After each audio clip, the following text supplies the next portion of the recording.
Hello dear student right. तो अभी NPO का मैं बोर्ड का सम सॉल्व कर रहा हूँ आपके लिए। और स्टार्ट करता हूँ, क्वेश्चन यहाँ रख देता हूँ सेटअप। तो आ जाओ, एनपीओ का सम है ना।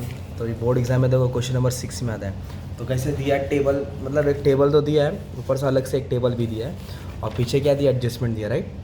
तो एनपीओ में बेसिक रूल क्या याद रखने का, सबसे पहला जो पेमेंट साइड होता है ना, पेमेंट साइड वो बाहर लिखने का रहता है, या तो एक्सपेंडिचर में या तो एसेट्स में। और जो रिसिप्ट साइड होता है वो किधर आएगा, अंदर आएगा, राइट। पेमेंट्स बाहर और रिसिप्ट्स अंदर। और एनपीए किसका अकाउंट होता है, कोई स्कूल कॉलेज चैरिटी ट्रस्ट का होता है, राइट। और टेबल को एक बार लिखने का, या एडजस्टमेंट इसको 2 बार लिखने का। तो एडजस्टमेंट ऐसे टिक मार्क कर दिया हो तो सबसे पहले पोस्टिंग पेमेंट से करते हैं, ठीक है। तो पेमेंट में सबसे पहले क्या दिया है, सैलरी टू टीचिंग स्टाफ, है ना। तो सैलरी क्या होता है, खर्चा होता है ना। तो जो भी खर्चा किधर आएगा, एक्सपेंडिचर में आएगा, तो उसको डेबिट में लिख देंगे, टू सैलरी।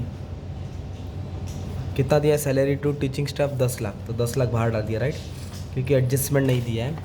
उसके बाद दिया इलेक्ट्रिसिटी चार्जेस, तो ये भी खर्चा होता है, तो ये भी किधर आ जाएगा, एक्सपेंडिचर में आ जाएगा। इलेक्ट्रिसिटी चार्जेस कितना अमाउंट दिया है, 50,000, तो ये भी अमाउंट बाहर डाल दिया, राइट। नेक्स्ट दिया बुक्स। अब बुक्स पे ना इधर 2 अमाउंट दिया है, एक 2019 2020, ये ओपनिंग बैलेंस है और ये क्लोजिंग बैलेंस है। और बुक्स ये एडिशनल है, ये इन लोगों ने परचेज़ किया है। तो फिर ये वाला कैसे सॉल्व करने का, तो सबसे पहले क्या लिखो, इधर बुक्स लिखो, और जो बुक्स का अमाउंट है ना 64,000, यहाँ नहीं लिखा, नीचे लिखना, ठीक है। क्यों नीचे लिखा अभी समझाता हूँ, जब ये वाला एडजस्टमेंट करेंगे तो पार्ट समझाऊंगा। सेम फर्नीचर के साथ भी ऐसे ही करने का है। तो उन्होंने फर्नीचर परचेज़ किया है, तो फर्नीचर एसेट रहता है, यहाँ अमाउंट नहीं लिखना है, उसका हमने एक लाइन छोड़ के नीचे लिख दिया, राइट। और क्यों ऐसे किया है, जब एडजस्टमेंट सॉल्व करेंगे तो डाउट क्लियर हो जाएगा। स्टेशनरी, स्टेशनरी अपना खर्चा होता है ना, तो जो भी खर्चा वो किधर आएगा, एक्सपेंडिचर में आएगा, ठीक है।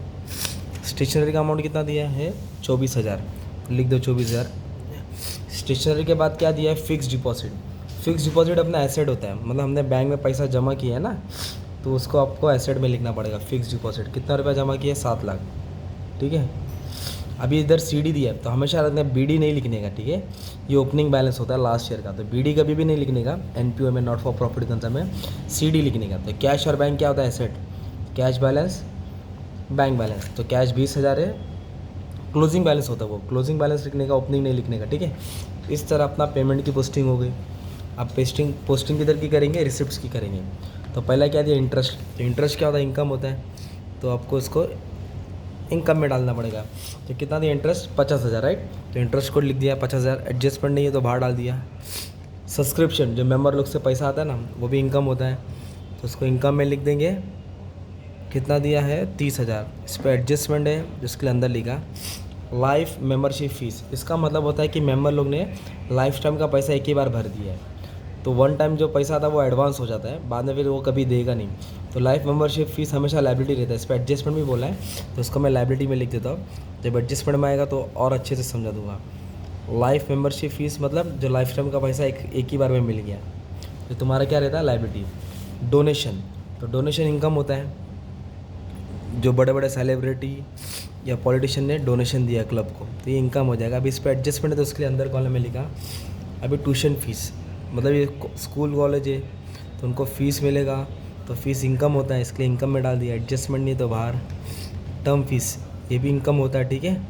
इनकम होता तो अपने को क्या लिख देने का, इनकम में लिख देने का, ठीक है। सन्ड्री रिसिप्ट, सन्ड्री मतलब टोटल रिसिप्ट मतलब इनकम, पैसा आ रहा है, तो पैसा आ रहा है ये भी किधर आएगा, इनकम में ही आएगा, ठीक है। अभी एडमिशन फ़ीस के बाजू में ब्रैकेट में देखो रेवेन्यू दिया है। रेवेन्यू बोला तो इनकम होता है, कैपिटल बोला तो लाइबिलिटी। रेवेन्यू इनकम में आएगा, कैपिटल बोला तो लाइबिलिटी। तो ये हो गया तुम्हारा एडमिशन्स फ़ी, ये तुम्हारा इनकम हो जाएगा, ठीक है। एडमिशन्स फ़ी कितना है, 50,000। रेवेन्यू बोला तो इनकम में डालने का, और कैपिटल बोला तो लाइबिलिटीज़ में डालने का। तो ये तुम्हारा हो गया टेबल का पोस्टिंग, राइट। अब एडजस्टमेंट सॉल्व करने का है, तो एडजस्टमेंट में बुक्स और फर्नीचर पहले रुक के करता हूँ। सबसे पहले क्या सॉल्व करता हूँ मालूम है, ये building fund. Any fund is liability, याद कर लो, कोई भी फंड रहेगा क्या रहेगा वो, तो बिल्डिंग फंड लाइबिलिटी में आ जाएगा। इधर लिख दिया बिल्डिंग फंड, कितना है, 10 लाख। ये दिया एफडी, क्या दिया है, एफडी एसेट होता है, एक करंट ईयर का एफडी, एक लास्ट ईयर का, तो इसको आपको एसेट में डालना पड़ेगा। तो इधर लिख देंगे एफडी फिक्स डिपॉजिट, ये लास्ट ईयर का था और ये करंट ईयर का था।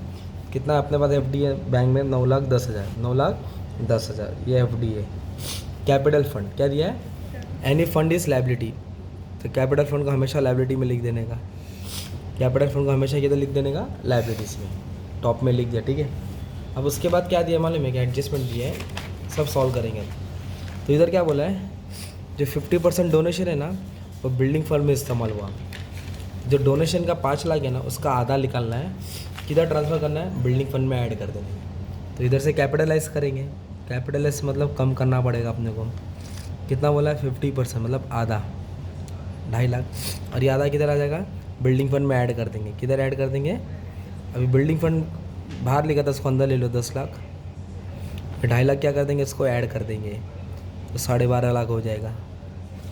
तो क्या करने बोला था, 50% डोनेशन मतलब इसका आधा फॉर बिल्डिंग फंड, मतलब बिल्डिंग फंड में ट्रांसफ़र किया, तो यहाँ से कम करके यहाँ ऐड कर देने का।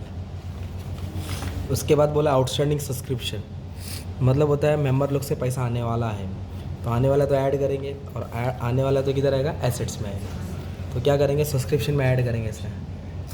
आउटस्टैंडिंग सब्सक्रिप्शन क्या लिखेंगे, कितना सब्सक्रिप्शन है, 5300, तो इसको ऐड कर देंगे, 35,300 आएगा, राइट। और ये पैसा आने वाला रहता है ना मेंबर लोग से, इसलिए आपका क्या रहेगा, ये एसेट्स रहेगा। इधर लिखेंगे आउटस्टैंडिंग सब्सक्रिप्शन 5300, ठीक है, आने वाला था इसलिए ऐड करके किधर डाल दिया, एसेट्स में। अब उसके बाद क्या बोला है, life membership fees are to be capitalise, मतलब जो लाइफ मेंबरशिप फीस है उसको कैपिटलाइज करना है, मतलब पूरा उठा के लाइबिलिटी में डालना है। कहाँ डालना है, ऑलरेडी अपन ने लाइबिलिटी में लिख दिया था ना, ये वन टाइम पैसा रहता है, जो मेंबर से है लाइफ टाइम का पैसा मिल गया, ठीक है, इसको लाइबिलिटी में लिख दिया। अब जो मेन सीखने का था वो ये था, राइट। तो आ जाओ, बुक्स का ओपनिंग बैलेंस कितना है, 7 लाख, और क्लोजिंग 7 लाख, 19-20, तो ओपनिंग बैलेंस ऊपर लिखने का ऐसा 7 लाख, और ये क्लोजिंग बैलेंस है ना, ये बाहर आएगा इधर, ईयर एंड में बच गया। ये ओपनिंग बैलेंस है, ये क्लोजिंग, और जो 64,000 दिया वो एडिशनल है, तो उन्होंने परचेज़ किया था, क्या किया था, 7 लाख का था, 64 का खरीदा, 7,64,000 हो जाएगा। अभी जो दोनों का गैप है ना, गैप वो डेप्रिसिएशन है, क्या है वो, तो 64,000 का गैप डेप्रिसिएशन है, दोनों का माइनस करेंगे, ये 64,000 का दूसरा इफेक्ट किधर आ जाएगा, इधर आ जाएगा, टू डेप्रिसिएशन ऑन बुक्स, कितना डेप्रिसिएशन, 64,000, ऐसा लिखने का है। सेम फर्नीचर के लिए भी करेंगे। कितना ओपनिंग बैलेंस है, 3,19,000, ये यहाँ लिखेंगे, और क्लोजिंग कितना है, 3 लाख, ये बाहर आएगा क्लोजिंग बैलेंस। अभी दोनों को ऐड कर देंगे, तो अपन को क्या मिलेगा, ये एडिशनल है ना, तो इसको परचेस लिखा, ये था, ये लाया, तो दोनों को ऐड कर देंगे, राइट। तो 15 पे 55 पे 10 ऐड किया, 65 पे 9, 74,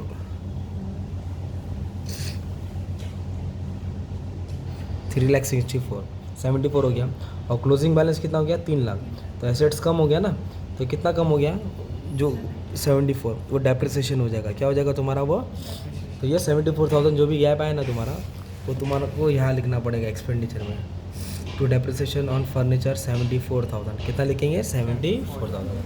तो ये नया पार्ट था, क्या था, ये ओपनिंग बैलेंस होता है और ये क्लोजिंग, तो ओपनिंग लिखने का, और जो ये नया साल का ये करंट ईयर का रहेगा, उन लोगों ने क्या किया, खरीदा है तो ऐड किया, क्लोजिंग बाहर डालने का, दोनों का माइनस करेंगे ना तो डेप्रिसिएशन मिलेगा, दोनों का माइनस करेंगे तो क्या मिलेगा, डेप्रिसिएशन। तो ये तुम्हारा पोस्टिंग हो गया, राइट। फिर इसको बैलेंस करेंगे, प्लस माइनस करेंगे, आपको सरप्लस मिलेगा, क्या मिलेगा, सरप्लस। सपोज मान लो सरप्लस मिलेगा, आप लोग सॉल्व करना, मैं टोटल नहीं कर रहा हूँ, वो सरप्लस इधर ऐड कर देंगे, क्या कर देंगे, अगर डेफिसिट होएगा तो माइनस करना पड़ेगा, फिर टोटल बाहर डाल देंगे, तुम्हारा सम टैली हो जाएगा, क्या हो जाएगा, तो ये बोर्ड का सम आया था एग्जाम में, ठीक है। तो ये टेबल था, ये भी एडजस्टमेंट था, और ये एडजस्टमेंट था, राइट। बाकी के भी सब अपलोड आप चेक कर सकते हैं प्लेलिस्ट में। Thank you.